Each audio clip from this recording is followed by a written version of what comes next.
Gordon was cross. "Why should Henry have a new shape?" he grumbled. "A shape good enough for me is good enough for him.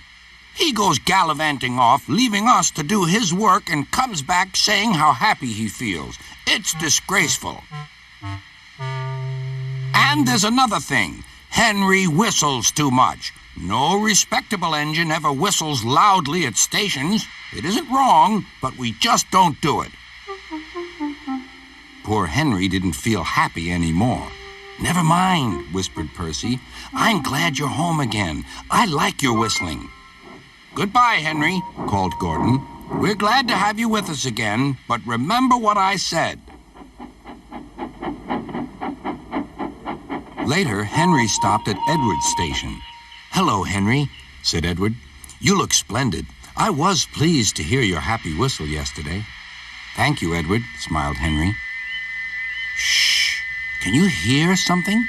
"It sounds like Gordon," said Edward, "and it ought to be Gordon. But Gordon never whistled like that." It was Gordon. He came rushing down the hill at a tremendous rate. He didn't look at Henry, and he didn't look at Edward. He screamed straight through the station and disappeared. "Well," said Edward. "It isn't wrong," chuckled Henry, "but we just don't do it." And he told Edward what Gordon had said.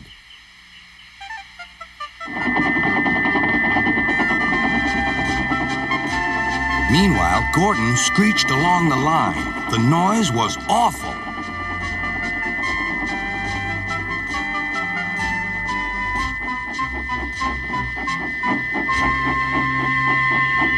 At the station, everyone covered their ears. Sir Topham Hatt covered his ears, too. "Take him away," he bellowed, "and stop that noise."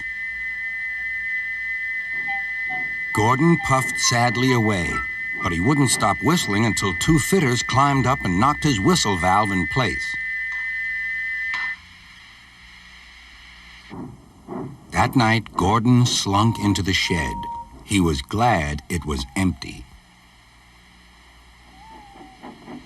"It isn't wrong," murmured Henry to no one in particular, "but we just don't do it." No one mentioned whistles. Next morning, Henry was enjoying himself enormously.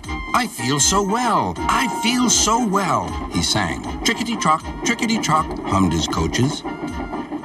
Then he saw some boys on a bridge. "Beep, beep, hello," he whistled.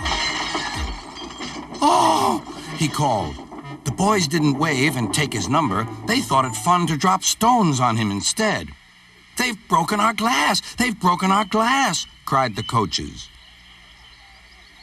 The passengers weren't hurt, but they were cross. "Call the police." "No," said the driver. "Leave it to Henry and me." "What will you do?" they asked. "Can you keep a secret?" "Yes, yes." "Well then," said the driver, "Henry is going to sneeze at those boys."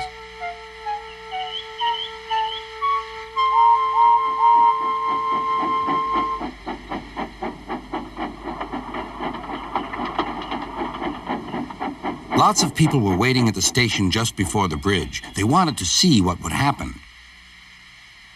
"Henry has plenty of ashes," said the driver. "Please keep all windows shut till we've passed the bridge. Henry's as excited as we are, aren't you, old fellow?" Henry felt more stuffed up than excited. Soon they could see the boys, and they all had stones. "Are you ready, Henry?" said the driver. "Sneeze hard when I tell you." "Now," he said. Achoo!